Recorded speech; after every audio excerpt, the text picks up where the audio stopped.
NPR has out an article that will unfortunately change the way that we all look at the ice cream truck forever. Because it turns out that one of the most commonly used ice cream truck songs, you know how they have like the music as they drive by, it has insanely racist roots. So let's listen to, first of all, the way it's used now first, and then you'll hear the song as it was from 1916, and it's not pretty.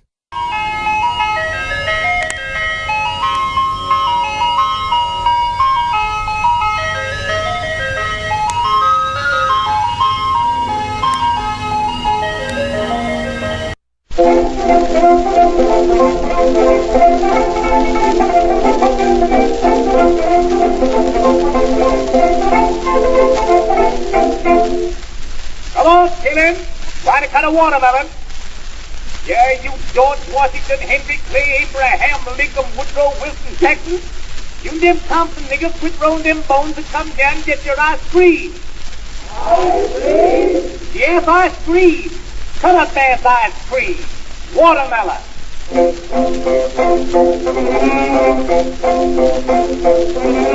I went down to Cookville the other afternoon. There was all a yellow girl, her name was Susie Lou. She was sitting on the rail with the heel was in the pan. She watermelon, the pizza in the pan. Says I'm a Susie dear, when you keep your heart to me. You see my honey boy, visit on the sea. The juice from the watermelon trickles down the chin. Make me think $100 and you like to sing. Then the nigga love a watermelon, ha ha. Nigga love a watermelon, ha ha. Holy shit. So the guy singing is Harry C. Brown. Yes, it's from Columbia Records in 1916, which is unbelievable that Columbia Records was involved with that kind of stuff. But I mean, like, that's the time in 1916. That was like, people would be like, well, no, of course, that's the song we sing. That's our favorite song. So the melody came from the early 19th century song Turkey in the Straw, which dates back to even older, and a traditional British song called The Old Rose Tree. That song was used in minstrel shows, along with other casually racist songs. And I don't know if you could hear the lyrics. This is what they said. I'm going to read them to you. Warning! It's the most racist shit you've ever heard.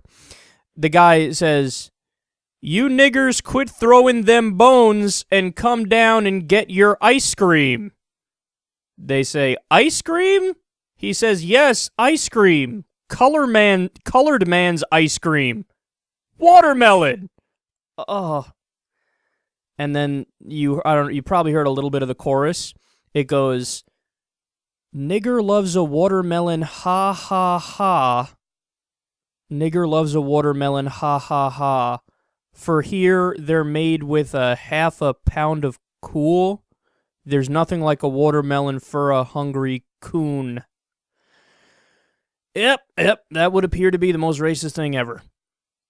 And look, the reason why I think it's important to share this story with you and to talk about it is that oftentimes what you find today, and it's so widespread, and it's unfortunate too, is that virtually all old white conservative men, okay, they all have this this feeling about racism that where they're just like, get over it, like shut the fuck up, like stop, like pull yourself up by your bootstraps, stop complaining, black people, there is no racism, or what are they talking about, yada yada, right?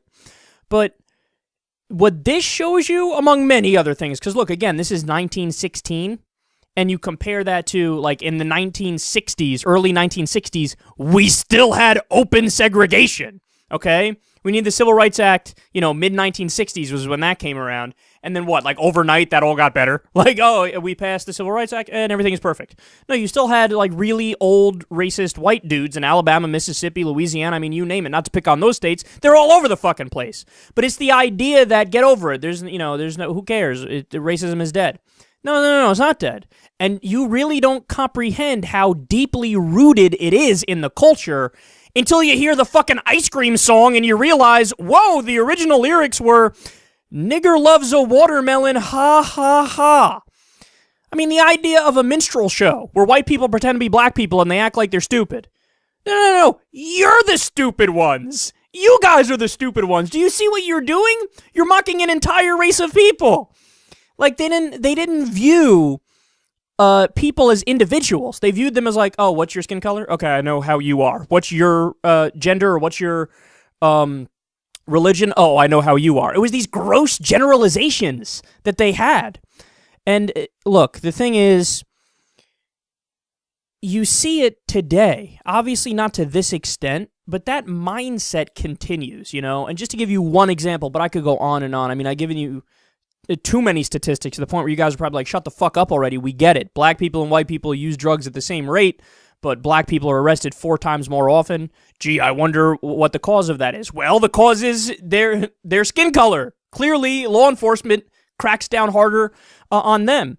But just another example is whenever, a black guy tries really hard, works his way up the economic ladder, really makes something of himself, what do older white people always say? Conservatives. Yeah, affirmative action. Look at him. Lucky. He doesn't deserve to be there. But then, okay, so what if the same guy had decided to say, you know what, fuck it. You know, the system is not geared to help me anyway or to do, they're going to look down on me no matter what, so fuck it.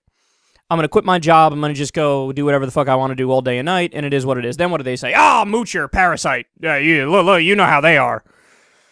So, wait, if they try hard, you say fuck them, they're inferior. If they don't try at all, you say fuck them, they're inferior. So you've set it up so it's a lose-lose. And that's the prism of society that, that they've had to live through for such a long fucking time. And then you got idiots coming along like, racism, it doesn't exist.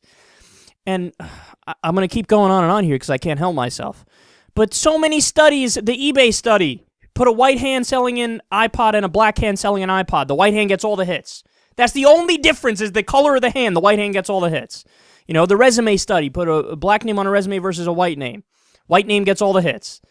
I mean, just so many examples of shit that's just clearly a racist. And people, no, racism doesn't exist. Even the fucking ice cream truck song when it's driving down the street, that was an incredibly racist song. So the idea that it's dead or, just get over it or whatever, no. We still have a lot of work to do. There's still a lot of remnants of it. And when you see stuff in history like this, it kind of reminds you and slaps you out of your complacency.